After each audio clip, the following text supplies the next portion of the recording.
Why are we so scared to let a company go bankrupt?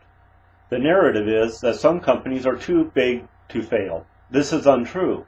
Any business, from so small that a single person can own and work in it with no other employees, to the biggest corporations, can fail if not properly managed. If not properly managed, it is beneficial for it to go bankrupt. As it works out in practice, it's more like too big to let fail, so we must inject taxpayer money to keep it afloat. This, too, is incorrect. If the taxpayers are having to keep any business afloat through subsidies, that business is a failure. All these solar companies, ethanol refineries, windmills, electric car factories are failures in the marketplace. This whole too big to allow to fail narrative is what was used to justify bailing General Motors out.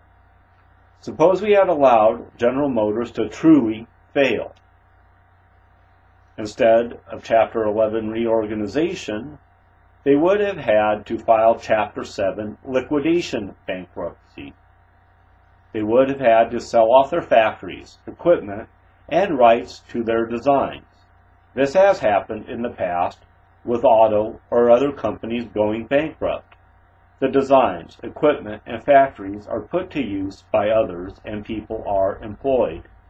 The greed of unions and Hostess Foods left those running that company no choice but to liquidate the company, and someone is still producing Twinkies. As it worked out, we the taxpayers bailed General Motors out. In typical fashion of government-owned business, they are poorly run and are losing money. We the taxpayers make up the difference. Every car that General Motors sells loses money. The more cars General Motors sells, the more money General Motors loses, and the more money we, the taxpayers, have to chip in. Even those of us who don't buy General Motors cars are having to support that business. It comes at the cost of our taxes and leaves less of our money to spend as we'd like. In the most basic of terms, this is a lack of freedom. Just as importantly, it costs other companies money because we were spending that money somewhere before the government took it from us to support General Motors. It may be your favorite restaurant.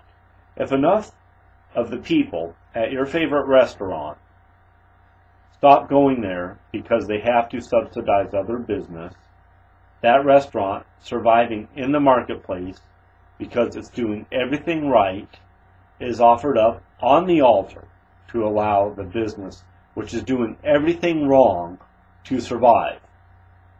It may be Chrysler Corporation, which is burned at the stake over a supposedly improperly handled recall. Chrysler is facing a huge fine and being forced to buy back vehicles. It's just coincidental that General Motors is not facing the same actions over their quality control problems.